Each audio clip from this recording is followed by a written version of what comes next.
Welcome back to First at 4. Brave Bee Child Advocacy Center here in Lincoln has just launched a new resource to better understand the effects of trauma and take steps toward prevention and healing.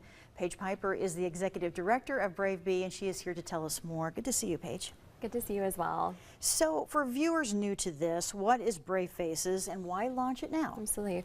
Brave Faces is a prevention program hosted under the Brave Bee Child Advocacy Center platform that seeks to build awareness around adverse childhood experiences, which are different types of trauma, longitudinal research done on different types of trauma that help us understand how the emotional and mental impact of trauma has very real effects on our physical well-being and outcomes as we grow older.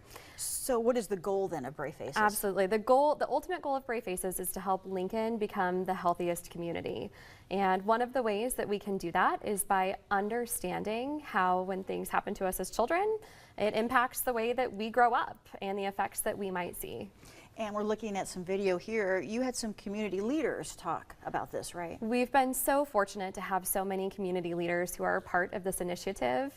In the videos here today, you'll see our Mayor Leary Gaylor Baird, Bergen Riley from the Nebraska volleyball team, retired CEO from Community Health Endowment, Lori Seibel, and so many others that have been a voice for this program. Let's talk about ACEs and what the ACEs assessment is. Absolutely. So the ACEs assessment was originally developed by Kaiser Permanente and the Center for Disease Control and Prevention, and it was looking at 10 different types of trauma that can occur before we turn 18. Things like abuse and neglect, whether that's physical or emotional, as well as different types of household dysfunction, such as growing up with a family member who's incarcerated or struggles with substance abuse.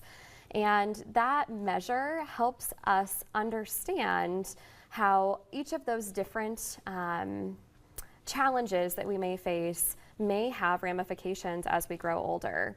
So that ACEs assessment is intended to be an empowerment tool to help us recognize the experiences that we've had and also to lean into the resources that might help us better heal or support those around us. And talking about resources, what tools are out there and how can people learn more? Absolutely. So today we launched bravefaces.org, which is a true community resource that includes toolkits for folks like providers, so our pediatrician community, mental health community, teachers, educators, parents.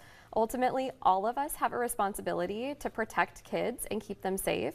And one of the ways that we can do that is by learning more and having the education and awareness to have those important conversations. So that bravefaces.org website is really a phenomenal place to start. And then I'll also just mention the MyLink app. So many of us are already using MyLink as an opportunity to find community resources. And in collaboration with our friends at Don't Panic Labs and Brian Seck, we were able to create a provider page on that MyLink app to make all of those resources very easy for the Lincoln community to access. Perfect. All right, Paige, thanks for coming in. Thank you so much for having me. Okay, we'll be right back.